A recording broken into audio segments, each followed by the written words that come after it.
Hey everybody, it's Eric Papenfoose. It's Friday, so it must be a buy day, and today we're doing something a little bit different. I'm taking you to Niantic, Connecticut, to the Book Barn, one of the inspirational models for the Midtown Scholar Bookstore, one of my favorite bookstores, where Cathy and I have been coming for over the last 20 years. They really showed us how to buy books.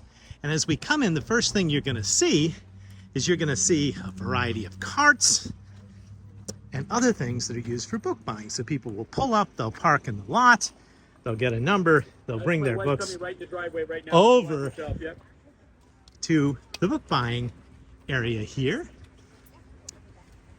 And this is Randy, and he is hard at work buying some books and been doing it for over 20 years, which is pretty amazing. Actually, I guess it's 30 years now.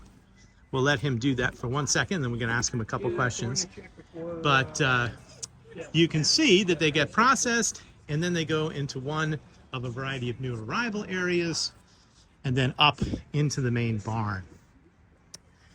Hey Randy. Yes, hi, how are How you? long have you had the Niantic Book Barn? We started 35 years ago in that main barn with a couch and 3 bookcases and just kind of built it from there. Yeah, and one of the things that's always impressed me is just the degree to which you do this exterior book buying. People pull up from all over. How many books do you think you process on like a busy Saturday? Well, we average about 10,000 books a week. Wow. But like Sunday when it was pouring rain, it didn't make a lot of sense. On a day Sure. like today, it makes quite a bit of sense.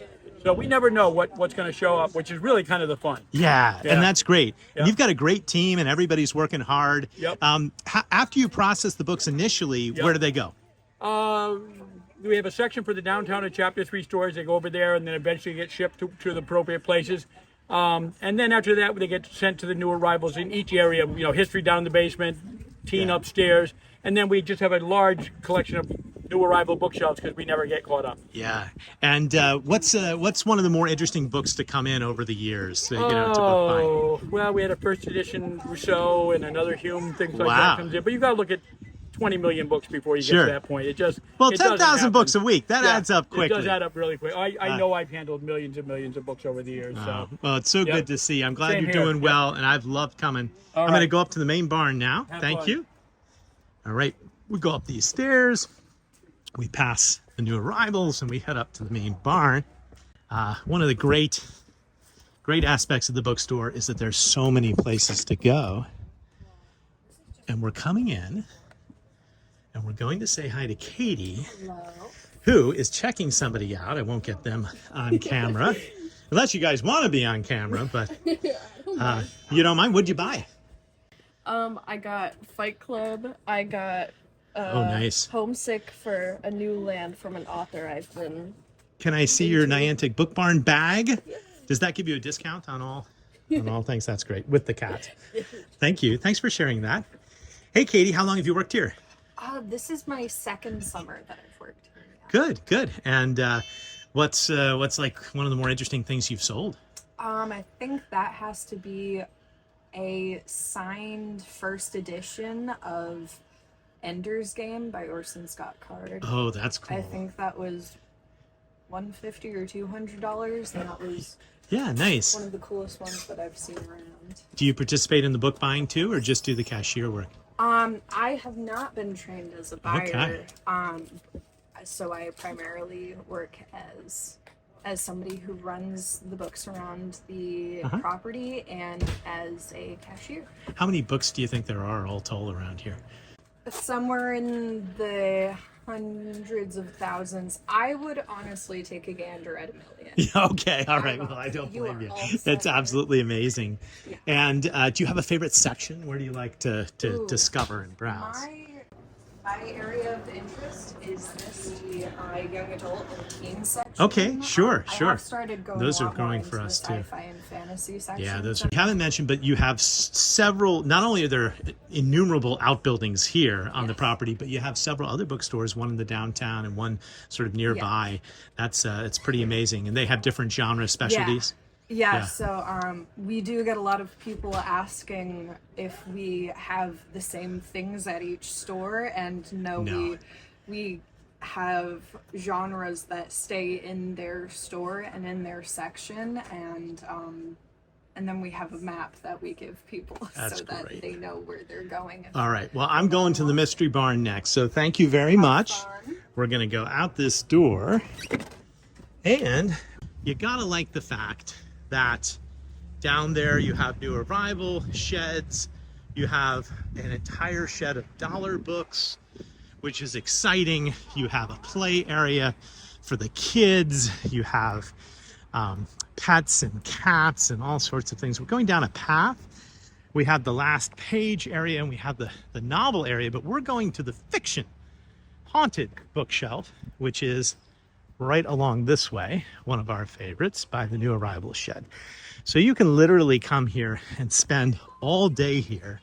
It's an amazing, amazing place for book shopping and one of the great bookstores anywhere in the country, and not too far, within a day's drive of Harrisburg. So we're coming around here to the haunted bookshelf, and we're going to talk to Glenn. Glenn is a bookseller who has worked here since we've been coming here for over 20 years, and I found him here earlier shelving books in the haunted bookshelf. All right, let's go in and see if we can find Glenn, and there he is! The man of the hour. In person and none other. I love the fact that there's so many different outbuildings around here. Have you seen them grow over the years? Did it just start in the main barn and then Well, basically expand? they started, of course, in the basement of the main barn. Yeah. They filled up that building. They filled up that one behind it called the annex, which is now where the fiction is. And then, let me think, because as I remember, when I first started coming here, there was stuff in the annex, but it wasn't in much order yet. Yeah. They'd just begun using it. This is 25 years Sure, ago, I'm sure.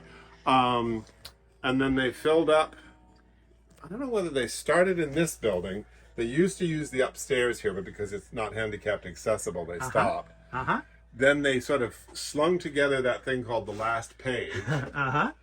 I think it must have been around that time that they started the downtown store, which was, I think, around 2000. Sure.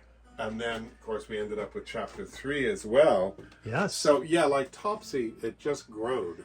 It just keeps going and going. But every yeah. time I come, there's always new books. I know you've been sorting and putting things away in here. What's your favorite section in this Well, barn? this is the poetry section. Okay, through here, poetry. Which is my baby. You Okay, know, that's the place to be. Yeah. Arranged by poet?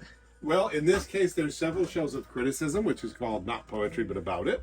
Uh-huh. There's some anthologies of different types. Yeah. And then starting in that bookcase, the upper shelves are the older English and European literature.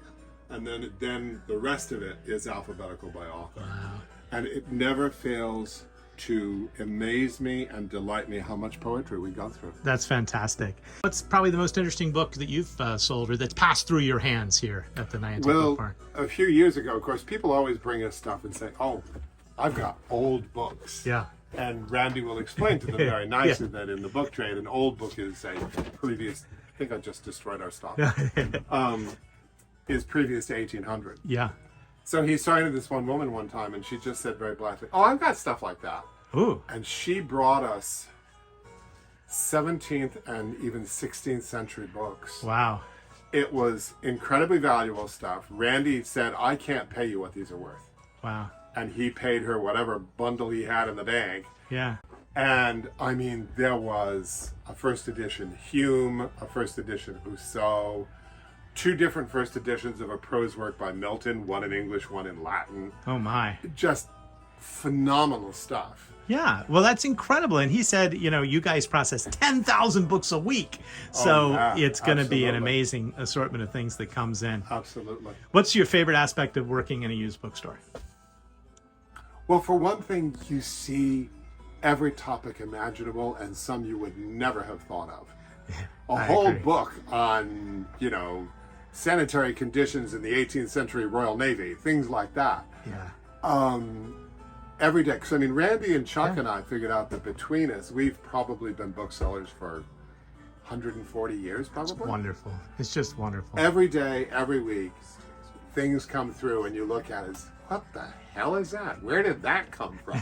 Well, just an really endless array. appreciate talking with you today. So And thanks with you. for everything. Always good to see you. Thank you at home for watching. I hope you watch next Friday and every Friday at noon for more adventures in the world of books.